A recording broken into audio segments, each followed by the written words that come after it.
लोकसभा चुनाव के 4 चरण की वोटिंग के बाद अब बारी 5वें चरण की है। 5वें चरण में उत्तर प्रदेश की 14 लोकसभा सीटों पर 144 उम्मीदवारों की किस्मत का फैसला होना है। इस चरण का लोकसभा चुनाव अवध और बुंदेलखंड के इलाके वाली सीटों पर होना है, जहां पिछले 2 चुनाव से बीजेपी का दबदबा बना हुआ है। बीजेपी 2014 में यहां 12 सीटें जीती थी, तो 2019 में बढ़कर 13 पर पहुंच गई। विपक्ष के पास इकलौती सीट रायबरेली है। इस बार का मुकाबला पिछले 2 चुनाव से काफी अलग माना जा रहा है। 5वें चरण में 14 में से 5 सीटें कम मार्जिन वाली हैं, जहां पर सियासी गेम इस बार बदल सकता है। लोकसभा चुनाव के 5वें चरण में अवध क्षेत्र की 8 लोकसभा सीटें हैं, तो बुंदेलखंड की 4 सीटें हैं।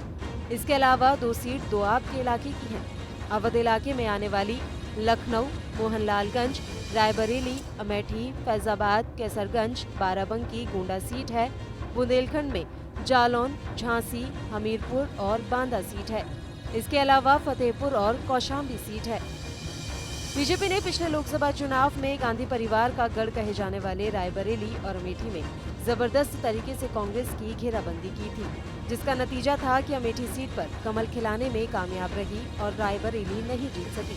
हालांकि 5वें चरण में कम मार्जिन के साथ वाली लोकसभा सीटों में अमेठी भी शामिल है। इसके अलावा बांदा, फैजाबाद, मोहनलालगंज और कौशाम्बी सीट है, जहां पर बीजेपी की जीत का अंतर 1 लाख से कम था।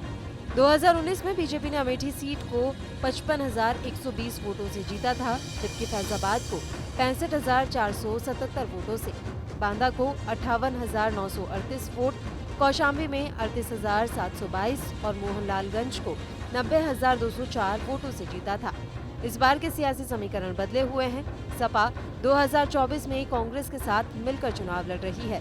सपा प्रमुख अखिलेश यादव ने जिस तरह से ओबीसी और अति पिछड़े वर्ग पर दांव खेला है, उसके चलते अगर वोटों का उलटफेर हुआ तो फिर इन 5 सीटों पर सियासी मिजाज बदल सकता है। बुंदेलखंड की 4 लोकसभा सीटों पर बीजेपी 2014 से अपना दबदबा बनाए हुए है। विपक्षी दल तमाम कोशिशें करके देख चुके हैं, लेकिन बुंदेलखंड में बीजेपी के वोट बैंक में सेंधमारी नहीं कर सके। अवध क्षेत्र में बीजेपी ने अपने कोर वोट बैंक के साथ जिस तरह गैर जाटव दलित वोट बैंक, खासकर पासी और कोरी समुदाय के बीच अपनी पैठ जमाई है, उसके चलते ही अमेठी में राहुल गांधी को शिकस्त देने में सफल रही थी। इसके अलावा बीजेपी अति पिछड़े वर्ग के वोट बैंक को भी अपने साथ साधने में कामयाब रही है। 2014 और 2019 के लोकसभा चुनाव में भी बीजेपी को वोट प्रतिशत बढ़ने का सियासी लाभ मिला था।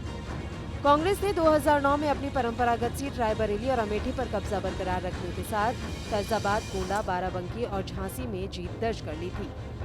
लखनऊ सीट छोड़कर बाकी सीटें सपा जीतने में कामयाब रही थी। 2014 में रायबरेली और अमेठी सीट छोड़कर सभी सीटें बीजेपी मोदी लहर में जीतने में सफल रही और 2019 में अमेठी सीट भी अपने नाम कर ली।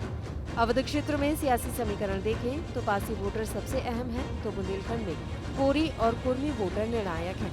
इसके अलावा कुशवाहा वोटर भी ठीक ठाक संख्या में हैं। सवर्ण वोटों में ठाकुर और ब्राह्मण वोटरों की सवर्ण वोटों में ठाकुर और ब्राह्मण वोटर ही यहाँ की सियासी फिजा को मोड़ने के लिए माहिर हैं। ऐसे में देखना है कि राहुल गांधी रायबरेली से उतरकर गांधी परिवार के इकलौते दुर्ग को यूपी में बचाए रख पाते हैं या फिर बीजेपी के सियासी चक्रव्यूह में फंसते हैं।